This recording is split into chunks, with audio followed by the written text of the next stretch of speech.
भैया जितना इन लोगों के हेलीकॉप्टर का खर्चा आता है ना चुनाव में, ठीक है, उतने का अगर ये कंप्यूटर खरीद के रख देना तो वो 7 लाख नहीं 75 लाख लोगों के हर साल एग्जाम होंगे और एक ही एग्जाम सेंटर पे आराम से हो सकता है। अगर पढ़ा लिखा लड़का है, अगर रिश्वत दे दो फौरन नौकरी मिल जाएगी।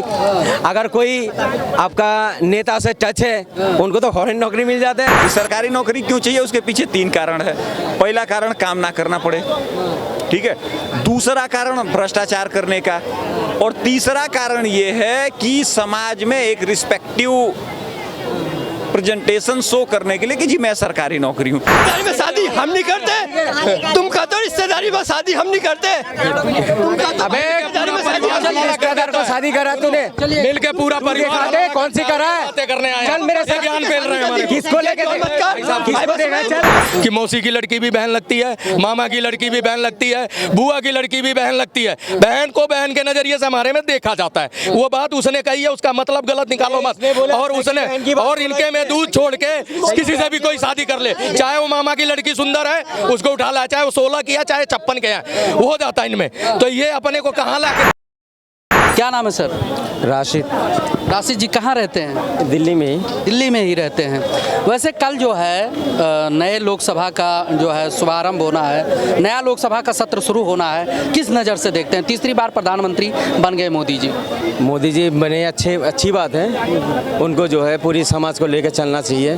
अगर पूरी समाज को लेकर चलेगा तो इनकी सरकार जैसा चलते रहा ऐसे चलेगा। कोई उसमें जो है कोई धर्म की राजनीति ना करे। और कहा कि सभी को लेकर चलना चाहिए था, तो 10 सालों में इन्होंने लेकर साथ नहीं चले। तो देखिए मोदी जी का तो आज तक मैं ऐसा कोई डिबेट देखा ही नहीं है। ना कभी रोजगार के बारे में वो बात करे है, ना कभी शिक्षा के बारे में बात करा है, ना देश की हालात के लिए बात करे है। ठीक है, हमेशा जो है जो हाईलाइट वाली बात है, जो राजनीति जो करे है ना, धर्म को लेके मैंने ज्यादा तौर पे इनको देखा हूँ। धर्म के नाम पर तो कभी उन्होंने किसी धर्म को लेकर तो राजनीति का कोई बात ही नहीं किया। आपने कहा बेरोजगारी का, उन्होंने कहा कि skill India, MSME, making India, रोजगार के बारे में एक बात करें। पढ़ाई का आपने जिक्र किया, पढ़ाई को लेकर सबसे ज्यादा चिंता करा, पेपर लीक हो गया। और उसके बाद रोजगार के बारे में मोदी जी ने क्या बोला है पता है आपको? एक मीडिया के मैंने देखा हूँ, बिल्कुल रियल वीडियो, और मैंने अपनी आंखों से देखा हुआ है। तो रोजगार के बारे में जब मीडिया वाले उनसे पूछा है जे आपने जो 10 साल तक जो देश को जो चलाया है तो अपने रोजगार के लिए क्या कर रहे हैं, तो मोदी जी पता कितनी गंदी सोच है उनके जनता के लिए। पता क्या बोले मीडिया वाले को? जो जब आप स्टूडियो से जब बाहर आप जाते हो, एक पकौड़े वाला ठेला लेके पकौड़ा तल रहा है और 200 रुपये रोज कमा रहा है, और उसको वो रोजगार नहीं है। बताइए, ये रोजगार को आप रोजगार नहीं मानते? 1 मिनट रुकते हैं आपको। ये बच्चों को इनका कहना है कि प्रधानमंत्री रोजगार को लेकर गंदी सोच रखते हैं। देखिए ऐसा है कि भाई साहब खुद ही बिजनेस करते हैं, ठीक है, और इनको बोलो नौकरी करने जाएंगे तो अभी जूता लेके दौड़ाएंगे, भैया मैं तो नहीं जाता नौकरी करने, ठीक है। तो भारत की प्रॉब्लम यहाँ पे है कि जो एम्प्लॉयमेंट में है उसी को रोजगार की प्रॉब्लम है, ठीक है। जो अनएम्प्लॉयमेंट में है उसको रोजगार से कोई प्रॉब्लम नहीं है, क्योंकि वो तो बेचारा ढूंढ रहा है कि उसको कुछ तो मिले, ठीक है। आप यहाँ उठा के सर्वे पूछ लीजिए कि कितने लोग बेरोजगार हैं। भैया जो बेरोजगार है वो कोई जूता साफ कर रहा है, कोई कुछ कर रहा है, कोई कुछ कर रहा है। केवल प्रॉब्लम उनको है जो 2 अक्षर पढ़े हैं वो भी उल्टा। आप बताइए 13 करोड़ लोग जो हैं इस साल ग्रेजुएट हुए हैं, कितने? 13 करोड़ लोग। ये बताइए एंशिएंट हिस्ट्री, इकोनॉमिक्स के हो गए, सोशियोलॉजी हो गई, क्या बोलते हैं, समाज शास्त्र हो गया, पता नहीं कौन कौन से सब्जेक्ट पढ़ाए जाते हैं, मैं तो गिनते गिनते भी थक जाऊँ। पॉलिटिकल साइंस हो गया, हिस्ट्री हो गया। मतलब मेरे को जब से याद है तो रोमिला थापर उन्होंने NCERT की बुक लिखना शुरू की है। आज वो 76 साल की हो गई, आज भी वो उसी पोस्ट पे हैं, ठीक है। तो जो हमारी एजुकेशन पॉलिसी में ग्रेजुएट के लोगों को एम्प्लॉयमेंट देने का रिकॉर्ड है, जो एक आदमी किसी तरीके से एजुकेशन ज्वाइन कर रहा है वो 40-40 साल उस पर पढ़ा हुआ है। तो ये बताइए 40 साल उस सब्जेक्ट में हम बच्चों को पढ़ा के करेंगे क्या? अब बात होती है स्किल इंडिया की। स्किल इंडिया में लोग इसलिए नहीं जाना चाहते क्योंकि उनको वहाँ पे ट्रेनिंग होगी तो काम करना पड़ेगा। उनको चाहिए सरकारी नौकरी। सरकारी नौकरी क्यों चाहिए, उसके पीछे 3 कारण है। पहला कारण काम ना करना पड़े, ठीक है, दूसरा कारण भ्रष्टाचार करने का, और तीसरा कारण ये है कि समाज में एक रिस्पेक्टिव प्रेजेंटेशन शो करने के लिए कि जी मैं सरकारी नौकरी हूँ। भैया ये बताइए, रेलवे ठीक है, हर इतने घाटे में चल रही है, किसी को पता नहीं। एयर इंडिया सरकारी नौकरी, मैं खुद उसका गोल्ड कार्ड होल्डर रहा हूँ, उसकी कितनी बुरी हालत है आप सोच नहीं सकते। जब से टाटा वाले आए तब से वही कर्मचारी हैं, काफ़ी सुधार हुआ। प्राइवेट में मुगल सराय में पानी भरना होता था, इलाहाबाद से लेके कानपुर तक हम लोग आए हुए हैं बिना पानी के। सफाई की हालत वो होती थी कि आप नीचे देख नहीं सकते थे। आज की डेट में ये चांदनी चौक प्राइवेट वाले के हाथ में, अभी हर 10 मिनट पे सफाई हो रही है। तो भैया हमको सहूलियत चाहिए, प्राइवेट वाली नौकरी चाहिए सरकारी। अब आते हैं नीट के पेपर एग्जामिनेशन पे। मुझे तो इस पूरे एजुकेशन सिस्टम से ही प्रॉब्लम है। आप बताइए 180 क्वेश्चन करने होते हैं, वो भी खाली आपके मिलते हैं 180 मिनट, उसमें भी माइनस मार्किंग होती है। ये बताइए कि जहां लड़का कम से कम 1.5 लाख क्वेश्चन की तैयारी करता है, 1.5 लाख से नीचे क्वेश्चन नहीं तैयार करता है, एक जो नीट का परीक्षा देने जा रहा है, 1.5 लाख क्वेश्चन 2-2 साल 4-4 साल किताबें पढ़ने के बाद उसकी जो वैल्यू लगाई जाती है खाली 180 क्वेश्चन से लगाई जाती है। बताइए कहाँ का न्याय है? ऊपर से माइनस मार्किंग बोनस में है। तो भैया ये एजुकेशन सिस्टम ही हाँ, अब नीट और जेई की जो एग्जामिनेशन होती है उनको 10 मिनट का टाइम दिया जाता है कि भैया तुम एक बारी पेपर लोड कर लो, आप डाउनलोड कर लो कंप्यूटर पे बैठ के उसको एग्जाम्पल दे दो। उस पर मेरा सजेशन ये है कि मोदी जी हों चाहे राहुल गांधी हो, एनी अपोजिशन पार्टी, मैं किसी को नहीं ब्लेम कर रहा, भैया जितना इन लोगों के हेलीकॉप्टर का खर्चा आता है ना चुनाव में, ठीक है, उतने का अगर ये कंप्यूटर खरीद के रख देना तो वो 7 लाख नहीं 75 लाख लोगों के हर साल एग्जाम होंगे और एक ही एग्जाम सेंटर पे आराम से हो सकता है। इनका कहने का मतलब है बेरोजगारी पर जो इन्होंने बात रखा, इनका कहने का मतलब कि काम चोर ही सरकारी नौकरी के पीछे भागते हैं। नहीं, हम थोड़ी बेरोजगार जिनके पास स्किल है, जो काम करना चाहते हैं, वो बेरोजगार नहीं है। जो ज़्यादा पढ़े लिखे हैं हम तो उनके लिए बोल रहे हैं ना। ये थोड़ी है जो अनपढ़ को भी सरकारी नौकरी दे दो। भाई सरकारी नौकरी के लिए भी तो अपना वो चाहिए ना, पेपर अच्छा होना चाहिए उनके। हम ये थोड़ी कह रहा हूँ बेकाबिल तो काबिल को मिलेगी, वो बोल रहे हैं। तो हम तो वही कह रहा हूँ, जो काबिल है नौकरी का उनको दीजिए ना। अब ये थोड़ी है अनपढ़ को आप नौकरी दे दो। और एक चीज़ और है, एक चीज़ और भी है इसमें, अगर पढ़ा लिखा लड़का है, अगर रिश्वत दे दो फौरन नौकरी मिल जाएगी। अगर कोई आपका नेता से टच है उनको तो फौरन नौकरी मिल जाता है। रिश्वत और नेता से टच है तो नौकरी मिल जाएगी। अच्छा अब रुक जाइए, नहीं कांग्रेस की तरफ रुकिए, अरे भैया रुक जाओ, अरे रुकिए, अरे अब की बात करो, पिछला मत रो, पीछे रोते रहो तुम यार। मोदी जी को चुना चाहिए हम लोग। तो मैं 2 लाख 5 लाख जो इतना कह रहे हैं देने को तैयार हूँ। मेरे छोटे भाई को नौकरी चाहिए और वो ग्रेजुएट है, पोस्ट ग्रेजुएट होने जा रहा है, उसको नौकरी ये ऑफर कर रहा हूँ। रही बात 140 करोड़ की आबादी में 1% नौकरी है सरकारी। अब तो सरकारी खत्म ही कर देना चाहिए। जहाँ से खत्म हुई है वहाँ की दशा सुधर गई। आज बैंकों में SBI है, अब चले जाओ आपको सरकारी जो है माहौल मिल जाएगा वहाँ। लेकिन वही आप किसी ICI बैंक में या किसी प्राइवेट बैंक में जाओगे, आपको जाते ही अगर आप ऊंची आवाज़ में मैनेजर उठ के आ जाएगा।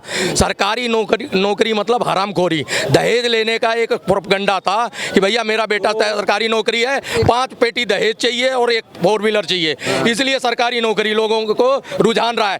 कांग्रेस ने DNA में डाल दिया और उस टाइम घुसखोरी से मिलता था, आप रिश्वत दो सरकारी नौकरी पाओ, एलिजिबल ना हो। ये भाई ने क्या बताया अभी, जो सरकारी नौकरी में हरामखोरी होती है, ठीक है। और ये भाई अपनी भाई के लिए सुपारिश कर रहा मेरे पास, मेरा भाई को नौकरी दिलवा दो। भाई इनको भी हराम खाने का आदत पड़ गया। भाई तुमसे फिर कह रहे हो ना, अभी घूस दो, नहीं घूस पे बोला है, घूस की बात पे बोला है कि नहीं बोला है? मैंने कहा ना कि घूस कह रहे हैं, 2 आज भी मिल जाएगा, लेकिन आज लेके घूस घूम रहे नहीं मिल रहा है। क्यों? एलिजिबल हो, कंपटीशन पास करोगे, आपको उसके बाद फिजिकल भी, कई ऐसे डिपार्टमेंट है उसमें फिजिकल भी जाना पड़ता है, आप तब जाके आपको मिलेगी सरकारी। इनको जो है ना अच्छी बात के नहीं चाहिए, रोजगार के बारे नहीं बोलेगा कि भाई शिक्षा के बारे में नहीं बोलेगा, इनको चाहिए हाईलाइट वाली बातें चाहिए, इनको हाईलाइट वाली बातें। अभी क्या बोला, जो दहेज चाहिए, हम लोग मुसलमान ज्यादा दहेज लेते हैं, ठीक है, और ये तो लेते ही नहीं है। इनके घर में देख लो पूरा 3 ट्रक आते हैं दहेज का, 3 ट्रक भर भर के लेते हैं, और इनको नगद मिलने चाहिए, इनको नगद चाहिए सबसे पहले। ये हमें बोलता है हम तो फ्री में भी शादी करते हैं, और बोलो फिर अब तो मेरे को सॉलिड करेक्ट करना। ये कह रहे हैं हमारे में दहेज आता है, ये बताऊं हमारे में जो है किसी को तलाक देना, 1 सेकंड तलाक देना, 3 तलाक कर देने से हमारी जिम्मेदारी खत्म नहीं हो जाती। ताउम्र चाहे जैसा भी है उसको निभाता है। हमारे में दूसरी शादी वैलिड नहीं है, पहली शादी रहते हुए। इनके में 4 है, ये अपने से कहाँ जोड़ रहे हैं हमारे को। ये तो तलाक करा, ये बाहर हो गई, दूसरा ले आए, मामी फूफी चाची सब रिश्तेदारियों में घूम लेंगे। हमारे यहाँ रिश्तेदार दूर दूर डीएनए तक चेक किया जाता है, गोत्र देखा जाता है। जब तक वो अलग नहीं होगा, कंट्रास्ट क्रॉस नहीं होगा, शादी नहीं होगी। कहाँ तुलना कर रहे हैं यार किससे, मजहब और रिलीजन से? इन भाई से पूछिए, इन भाई से पूछिए कौन सी न्यूज में, हाँ इनसे पूछिए कौन सी मुस्लिम ने 4 शादी कर मैं बता रहा दिखा हूँ, दो। अभी न्यूज में आया है, लड़की ने बोला है कि हमारा जो है तलाक दिया हमारे शौहर ने, तो हमारे ससुर ने हमारे साथ हलाला किया। ससुर के करने के बाद हमारे बड़े भसुर ने किया, तो मैं उसकी माँ भी बन गई, फिर उसकी भाभी भी बन गई, उसकी बीवी भी बन गई। ये अभी सुन ले, अभी मोबाइल पे ही क्लिप चल रही है, वो समझ रहे हो, दिखाओ ना।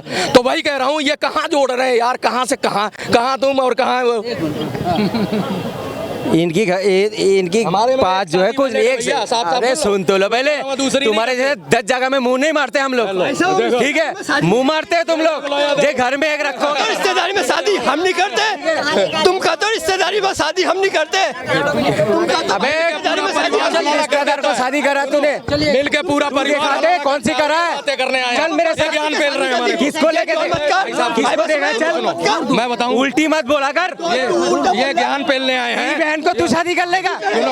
गांडू सुनो, अरे रुक जाओ, इस पे लड़ो मत, इसको है भाई साहब आप ये देखिए, ये होता है, कहते हैं ना, एक ये मुस्लिम भाई हैं, और देख लो, दिखाना पड़ेगा तुझे, क्या पड़ेगा? तुझे दिखाना पड़ेगा। क्या दिखाना पड़ेगा? बता, अभी तूने जो लफ्ज़ बोला ना, दिखाएगा, चल दिखा भाई देख, तूने बोला ना बहन को शादी करता है मुसलमान, कहाँ करता है दिखा, दिखाना पड़ेगा ना भाई, दिखाएगा ना, कहाँ करता है दिखा।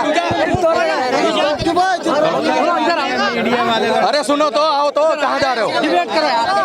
डिबेट की तरह करा करो। दिखा के जाना पड़ेगा। अरे डिबेट करो, मुस्लिम कौन सी बहन से शादी करा, तुझे दिखाना पड़ेगा। ऐसा है, दूध छोड़ के होता है ना, मानते हो ना, दूध छोड़ के। बोला नहीं आपने। अरे वो उसको छोड़ो ना, मैं बोल रहा हूँ ना, सुन लीजिए। मेरी बात कर रहे हो या उससे कर रहे हो? उल्टी बातें क्यों बोलेगा भाई? देखो भीड़ है, चार कोई फालतू बोल दे, हमें भी। हमारा सुन लीजिए, सगी बहन के साथ रिश्ता नहीं होती है, फुप्पू के साथ नहीं होती है, दूध को भरा के चाची होता के है साथ बस। नहीं होती है, ठीक है। जो दूर के रिश्तेदार उनसे होता है। इसने बोला का मुसलमान अपनी बहन से शादी होता है, नहीं तूने ये बोला है, गलत नहीं बोला कर। सुनो, इस पे भड़कने की जरूरत नहीं है। बहन का मतलब होता है कि मौसी की लड़की भी बहन लगती है, मामा की लड़की भी बहन लगती है, बुआ की लड़की भी बहन लगती है। बहन को बहन के नजरिए से हमारे में देखा जाता है। वो बात उसने कही है, उसका मतलब गलत निकालो मत। और उसने और इनके में दूध छोड़ के किसी से भी कोई शादी कर ले, चाहे वो मामा की लड़की सुंदर है, उसको उठा ला, चाहे वो 16 किया, चाहे 56 किया, वो हो जाता है इनमें। तो ये अपने को कहाँ ला के रहे? हाँ, वही चीज है ना। मैं कह तो रहा हूँ कि ये जानते हैं पर मानते नहीं हैं, ये समझते हैं, समझाना नहीं आता इनको।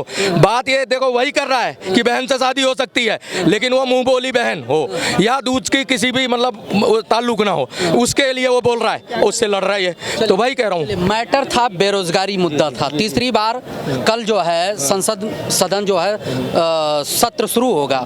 बेरोजगारी और बैसाखी के सरकार पे जो है चर्चा हो रहा था। चलिए मैटर भटक गए, कोई बात नहीं है, लेकिन फिर से आते हैं एक बार। क्या लगता है तीसरा टर्म पूरा कर पाएगा बीजेपी? देखो ये ना, ये नैरेटिव फेंक रहे हैं। पहले कह रहे थे सरकार नहीं बनेगी, फिर नीतीश बाबू को प्रधानमंत्री ऑफर कर रहे हैं, वो आ जाएंगे हमारे में, फिर सारी चीजें करते गए। उसके बाद अब इनको देखा कि सरकार ले दे के बन गई, तो अब कहते हैं कि विभाग नहीं बटेंगे सही से। विभाग बट गया, शपथ ले लिया, तो अभी स्पीकर का गेला खड़ा किया इन्होंने। स्पीकर का हो गया, तो अब डिप्टी सीएम को लेके और डिप्टी स्पीकर को लेके तो ये नैरेटिव फेंक रहे हैं सिर्फ। ये कयास लगा रहे हैं 6 महीने चलेगी, साल चलेगी, फिर 5 साल चल जाएगी, तो अगली बार मोदी जी नहीं आएंगे। ये नैरेटिव पे सिर्फ चल रहे हैं और कुछ नहीं है इनका वजूद, सिर्फ ये झूठ वही बेच रहे हैं और कुछ नहीं है। सरकार मजबूती से 5 साल चलेगी।